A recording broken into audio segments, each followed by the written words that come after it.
Students, today we are going to learn 7th standard history lesson Maharashtra before Shivaji Maharaj. As you are at home, stay happy and stay safe.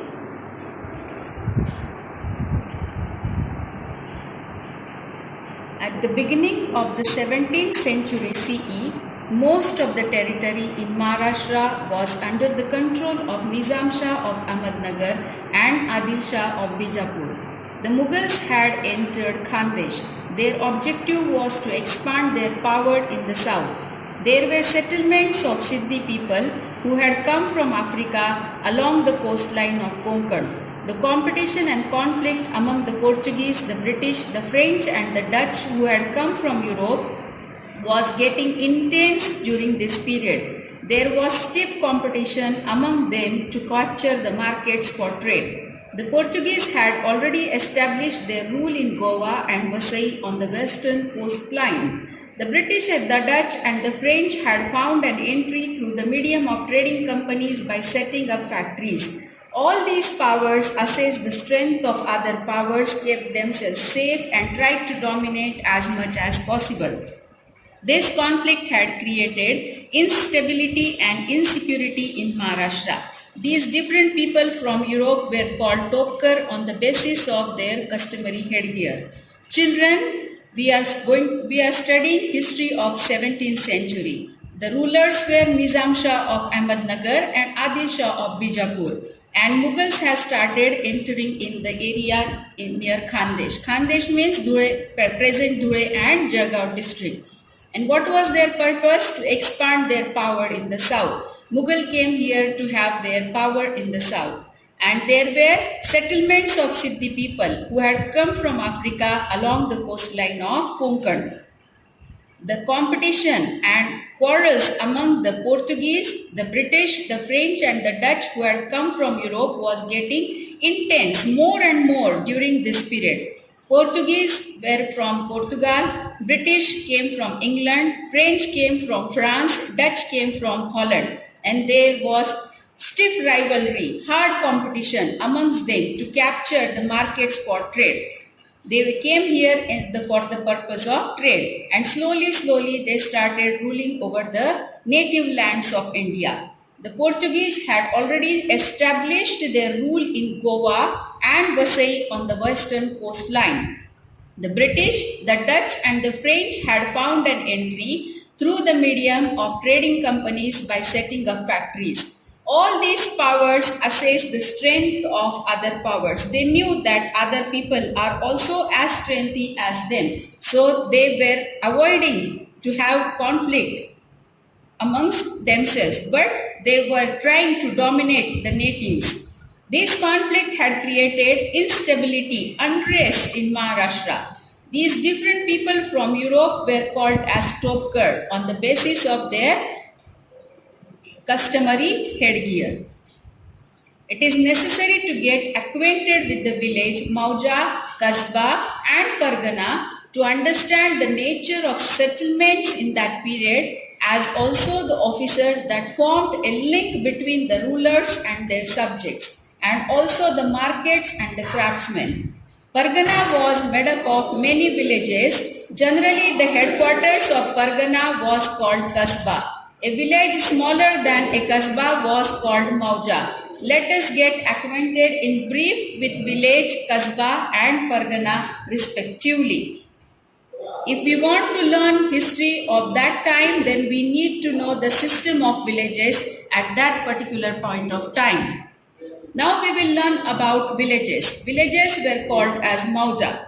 Most of the people lived in villages. A village was also called Mauja. The chief of the village was the Patil. He used to try to bring maximum land under cultivation. When there was any dispute, any quarrel in the village, the Patil resolved it and made peace. What was the work of Patil? To bring more and more land under the cultivation and to solve the disputes among the people and to establish peace among the people. A Kulkarni helped the Patil in his work. The Kulkarni kept the record of the revenue that was collected. People used to pay taxes. Revenue means tax. There were various artisans. Artisans means skilled craftsmen in the village. They had hereditary rights regarding their occupation. Hereditary means from father to son, from his son to his son, and to his son. The peasants gave a share of their agricultural produce to the artisans for the services they rendered to the village community. This share was known as baluta. If a carpenter is giving services to a family of a peasant, he used to give his share of the agricultural produce to the artisan. In return of that, that is called as baluta. Now we will learn kasbah. A kasbah was like a big village. It was usually the headquarters of a pargana. Example, Indapur Kasbah of Indapur Pargana. Why Kasbah of Why Pargana were the headquarters of those parganas. Agriculture was the main occupation. What was the living?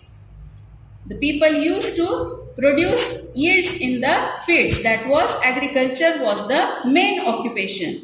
There were skilled artisans like carpenters, blacksmiths, etc. in a kasbah. There was usually a market adjacent to a kasbah, near to a kasbah. The Shete and Mahajan were the watandars of the pet.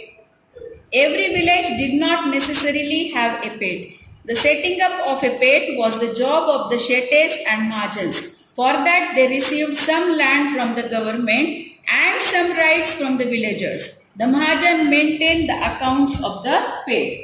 As per the order of Virmata Jizabai, a pet was established in Pashan near Pune. It was called Jizapur. Malpura, Khelpura, Paraspura, Vithapura in Aurangabad are also new pets established in the name of Maroji, Kheroji, Parsoji and Vithoji respectively.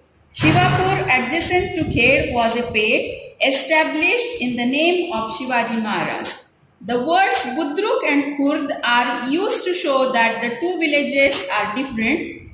The original town is Budruk and the new one is Khurd. For example, Vadgaon Budruk and Vadgaon Khurd. Now we will see Pargana. Many villages together made a Pargana, but the number of villages was not the same in all Parganas. The number of villages in Pargana varied from one Pargana to another. For example, the Pune Pargana was a very big Pargana. It consisted of 290 villages. There were 64 villages in the Chakhand Pargana. The Shivral Pargana was small. It had only 40 villages. The Deshmukh and Deshpande were the Watandar officers of the Pargana. The Deshmukh was the chief of Patils in Pargana. The Deshmukh did at the Pargana level what the Patil did at the village level. Same work was done by Deshmukh what Patil used to do at the village level. One village, one Patil, one Pargana, one Deshmukh. The Deshpande was the chief of all Kulkarnis in the Pargana. The Deshpande did at the Pargana level the work that Kulkarnis did at the village level. These Watandar officers were the link between the people and the government. They used to represent government from the side of the people, and from the side of the government they used to represent people. In case of enemy invasion means attack from enemies, or drought means water scarcity. These Watandars represented the grievances of the people to the government. They used to solve the complaints of the people from the side of the government. Sometimes these officers misused their powers. They collected more money from the people than was due or did not remit the money so collected to the government in time. On such occasions, the people suffered harassment. What they used to do, if people are paying revenue, they were not paying it to the government, and because of that the suffering was on the side of the people because government used to harass them.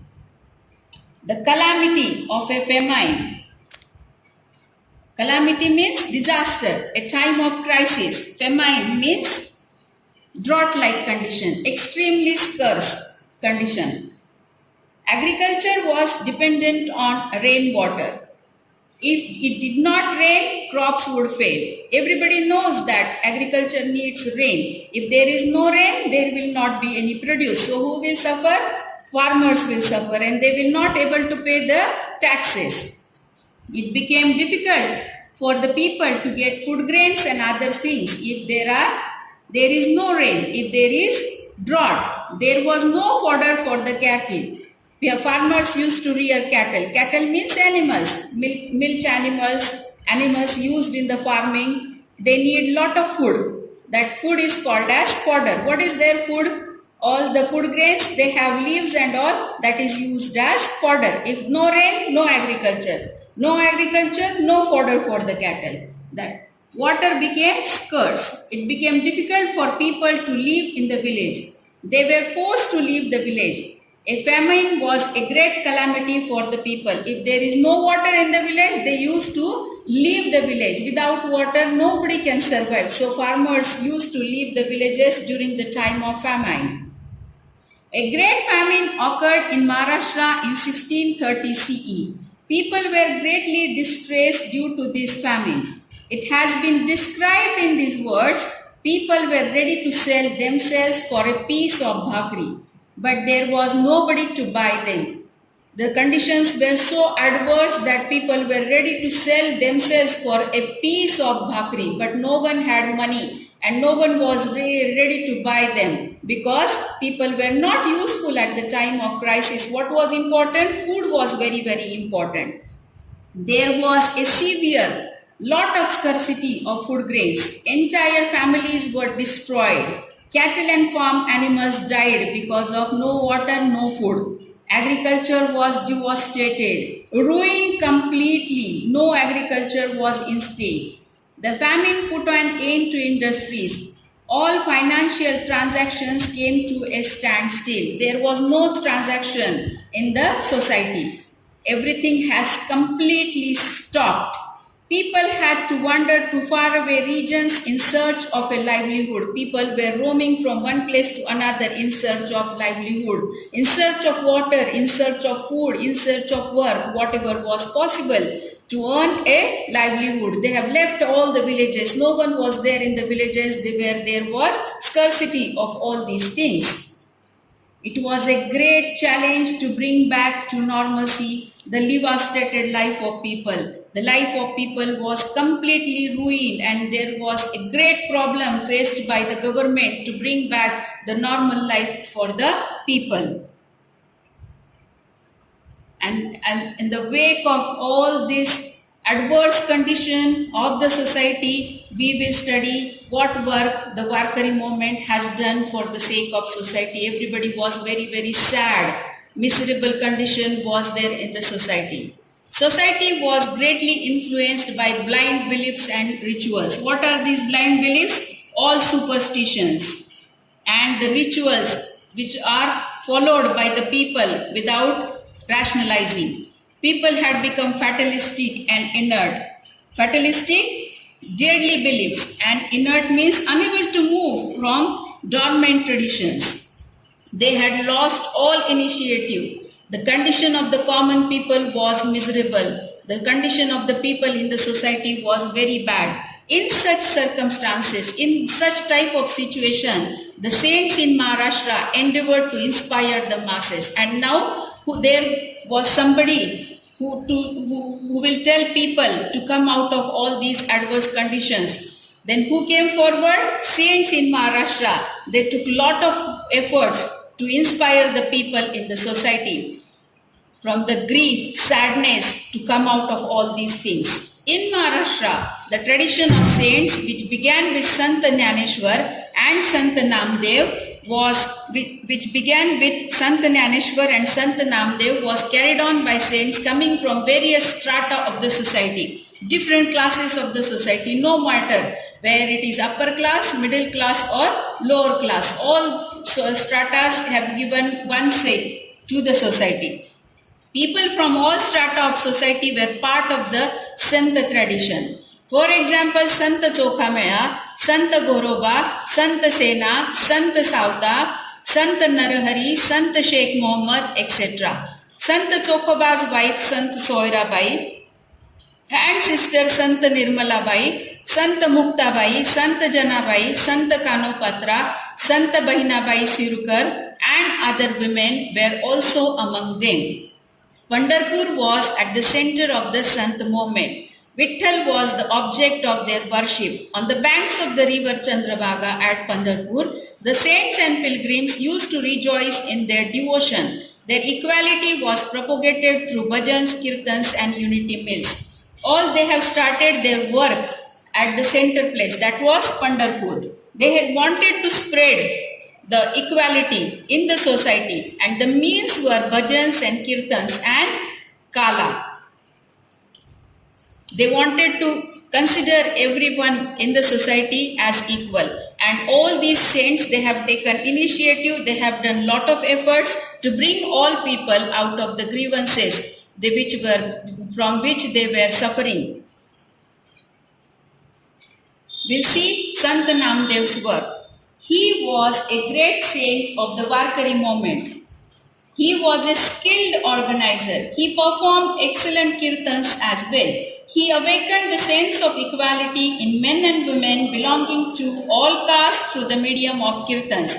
His pledge was Nachu Kirtana Cherangi, Jnanadeepa Laujagi. His Abhanga compositions are well known. Many saints as well as common people were influenced by his teachings. He went up to Punjab propagating his thoughts.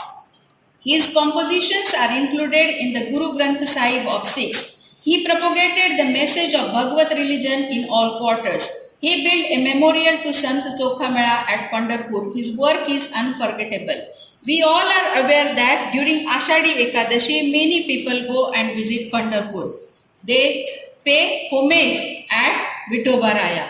Who started all this? Sant Namdev has started spreading the thoughts of equality. He went all the way to Punjab and he has propagated the sense of equality among the people over there. His work is unforgettable. Sant Jnaneshwar. He was a great saint in Warkari movement. He wrote the Bhavar Dipika or Jnaneshwari, which elucidates the meaning of the Sanskrit Bhagavad Gita. He also composed the Amrutanubhav. He preached the importance of the path of devotion through his works and compositions. He showed a simple way of worship and conduct which the common people could follow easily. He gave the prestige of a religion to the Warkari movement. Though his life was spent in extremely adverse circumstances, he never lost the calm of his mind and never harbored bitterness. His Poseidon in Jnaneshwari uplifts the mind.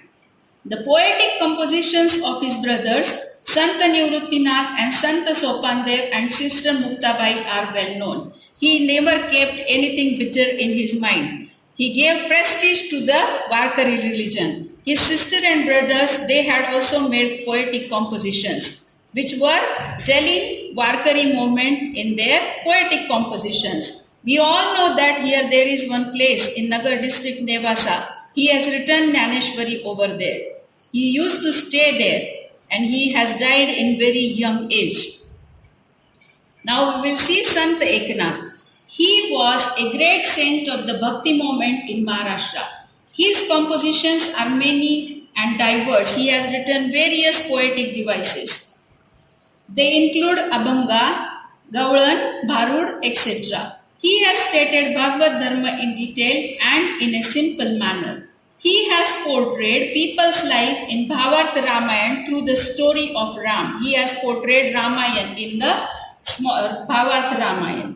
He explained in Marathi the Bhakti part of the Sanskrit work Bhagavad. At that time, people were not able to understand Sanskrit language. Prakrit was the language of common people. Sanskrit was difficult for the people, common people to understand. So, he made all these difficult things which were in Sanskrit available to the common people. He has done great work in that manner. He explained in Marathi the Bhakti part of the Sanskrit work Bhagavad. His Abhangas show the warmth of devotion. He demonstrated through his own conduct that there is no need to renounce worldly matters for attaining the highest truth. Without keeping any possession, he has given the example. For attaining the highest truth Paramarth, he was a teacher of the people in the true sense of the term. He believed that our Marathi language was inferior to no other language. He asked the Sanskrit scholars forcefully, Sanskrit Vani Deve Keli Tari Prakrut Kai Chora Pasun Jali. He heavily criticized those who hated other religions. He gave equal importance to the Prakrit language. And those who were considering Sanskrit as important language, he asked them that God has created Sanskrit language, then who has created Prakrit language? Sant Tukaram. He belonged to Dehu near Pune. His compositions or abhangas are very pleasing, appealing and lucid, very easy to understand, reaching the greatest poetic heights.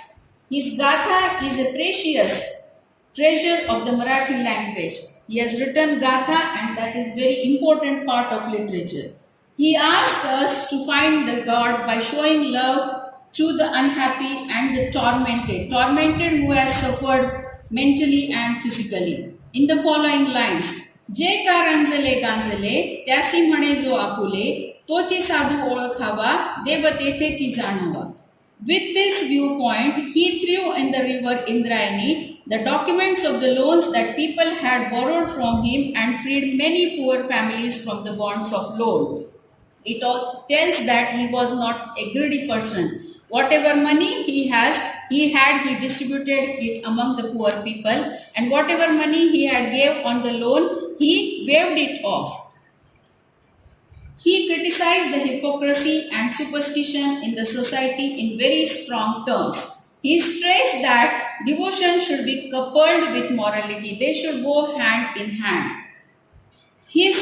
Every person should follow the path of morality with the devotion. His teachings can be summed up as Jodoniya Dhana Uttam Vyavare Udasa Vichare Vesakari. Some dogmatic people opposed the social awakening that he had undertaken and sang his abhangas in the Indrayani. Sant Tukaram faced the opposition with noble courage. There were people who were jealous of him. So what did they do? They had sang his abhangas in the river Indrayani so that he will not be able to propagate the sense of equality, sense of morality in the society. But he faced this kind of opposition with noble courage. Sant Tukaram's disciples, followers and associates, friends were of different castes and creeds. They were following different religions. All were belonging to different castes, different religions. They include Nauji Mari, Gawar Shetwani, Santaji Jagnade, Shubha Kasar, Bahinabai Sivurkar and Mahadaji Panta Kulkarni. An important task, important work completed by Gangaram Pant Mawar and Santaji Jagnade was writing down the abhangas of Sant Tukaram. He had friends and disciples and associates from different castes and different creeds, and they had helped him writing down his abhangas. And they were also very important people in the social awakening. Great work, whatever great work Sant Tukaram has done, they helped him to reach to the society.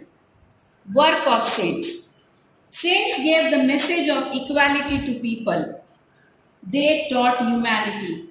They preached, they taught that people should live together in humanity, in harmony. In harmony means in pleasing atmosphere. Nobody should be fighting with each other. Everybody should live in like a family. Unity and love. Their work resulted in social awakening. People were happy to live together. They taught how to live in the face of foreign invasions, drought-like situations or any other natural calamities. Because of the work of the saints, people were facing lot of problems in the society and they were coming out of that. Their problems were natural calamities, foreign invasions and drought-like situations. Their teachings proved to be a big support for the people to come out of these problems. Their work created self-confidence among the people of Maharashtra. There was a deterioration of ethics and religion in the society. Deterioration means the moral principles were becoming worse day by day. The religion was becoming worse day by day in the society. At such a time, the saints came forward to protect the society. The saints have saved the society from becoming morally low. They taught the true meaning of religion. They showed the path of devotion by living amongst people and sharing their joys and sorrows. Some orthodox and dogmatic people opposed them, orthodox following the traditions blindly.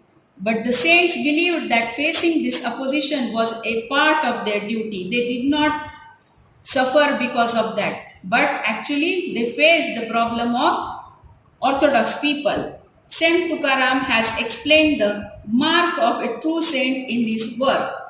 तुका म्हणे तोची संत सोशी जगाचे आघात. The saints elucidated means to make it clear, the complex dharma of the scholars in the language of the people. The language was Sanskrit and that was not being understood by the people at that time. So they used to tell all these preachings in Prakrit language. Prakrit language was easy to understand. They prayed to God using simple everyday terms. They took the view that all are equal before God. They taught society to do away with the pride arising out of caste and varna and see everyone as God's children. A characteristic of the saints was that they did not forget their duties on the path of devotion, affection, dedication towards God. They found God in their work. Sant Sauta said, "Kanda mula bhaji, augi vithai maji." This statement refers to farm work but applies to work in all walks of life. The saints carried on with their duties even as they were engaged in devotion, teaching and composing verses. They developed the moral sensibilities of the society, the ability to feel, sense, perceive the problems in the society. Now we will see work of Ramdas Maharaj, Ramdas Swami. He was from Jam in Marathwada. He explained the importance of physical fitness to the people. Maratha Kituka Melavawa, Maharashtra Dharma Vadavawa. The message of Ramdas Swami is famous. He gave practical education and lessons in good conduct through his works like Dasbodh, Karunashtak, Manache Shlok. He has done a lot of work. Manache Shlok is still learned by small children in our society. He stated the importance of people's movement and organization and founded the Samarth Sampradaya. Zafar was the center of his Sampradaya. He propagated, he spread the worship of Ram and Hanuman. He traveled far and wide to propagate his thoughts. Inspiration for independence during foreign rule. Such was the political, social, cultural situation, etc. in Maharashtra before the times of Shivaji Maharaj. In this period, Maharashtra was under the control of Adil Shahi and other powers. It was not independent. Even so, some personalities and streams of thoughts were dreaming of freedom. Among them, Shivaji Maharaj, who is considered to be a visionary of Swaraj, was on the forefront. So that's all for today. What we have learned today is Maharashtra before the times of Shivaji Maharaj. The village, Kasba, Pargana, parts of villages, what work they have done during the calamity or a famine, the work of Warkari movement, work of Sant Namdev, work of Sant Jnaneshwar, Sant Eknath, Sant Tukaram, work of all saints, work of Ramdas Swami, and inspiration for independence during foreign rules. We'll do one assignment now. What you will have to do is, in the assignment, you will have to write what is village Mauja, what it means, what are the officers in Mauja, what is the example. Then Kasba, what it means, the names of the officers and example. Then Pargana, what it means, the names of the officers and example.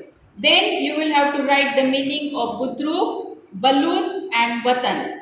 I already told that a small, bigger village which is established first is named as Budru, and the village which is adjacent, newly associated, is called as Kurd. Like that you can write down the meaning of all these words. Then you will have to do activities. Plan how you will help a Varkari Dindi and dress up as saints and present their compositions. We have studied today Namdev, Eknath, Tukaram, and we have studied their work also. So what you have to do is you will have to dress up like the saint and you will have to present their compositions. Means you will be presenting the Abhangas written by these saints.